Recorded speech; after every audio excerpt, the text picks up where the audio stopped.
अस्सलामुअलैकुम दोस्तों, इससे पहले वीडियो में मैंने आपको अर्तगल गाजी का तारुफ करवाया था। आज की वीडियो में हम अर्तगल गाजी के मकबरे की कुछ मालूमात हासिल करेंगे। सल्तनत उस्मानिया के बानी उस्मान अव्वल के वालिद और सल्जूकी अर्तगल का मकबरा सोगोत में वाक़या है।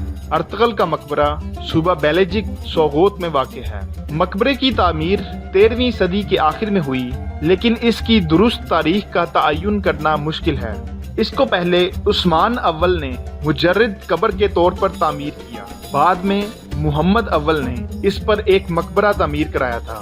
1757 में मुस्तफ़ा सालिस के दौर में इसकी मुरम्मत इस तरह की गई थी जैसे इसे दोबारा तामीर किया गया हो और असल इमारत की हैयत तब्दील कर दी गई। 1886 में अब्दुल हमीद सानी ने इसे बहाल किया और इसके साथ ही वुजू के लिए एक चश्मा भी तामीर करवाया। अर्तगल गाजी का मकबरा हेक्सागोनल शेप का है, जिस पर एक गुंबद बनाया गया है। इसका दरवाजा रेक्टेंगल और एक छोटी सी झोंपड़ी नुमा छत जैसा है, जिससे गुजरकर मकबरे में पहुंचा जा सकता है। इस दरवाजे के कुछ आगे करके 2 खिड़कियां मौजूद हैं। मकबरे की दीवारें पत्थरों की एक कितार और ईंटों की सफ़ों से बनी हुई है। रेक्टेंगल शेप खिड़कियां मकबरे के अंदर मगरिब और जनूब मशरिक की दीवारों में भी मौजूद हैं।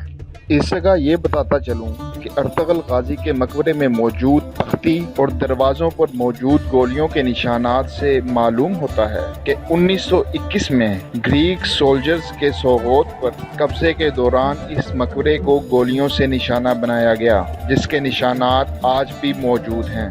उम्मीद करता हूँ कि ये मालूमात आपको ज़रूर पसंद आई होंगी। मज़ीद मालूमाती वीडियोज़ के लिए चैनल को ज़रूर सब्सक्राइब करें। अल्लाह हाफिज़।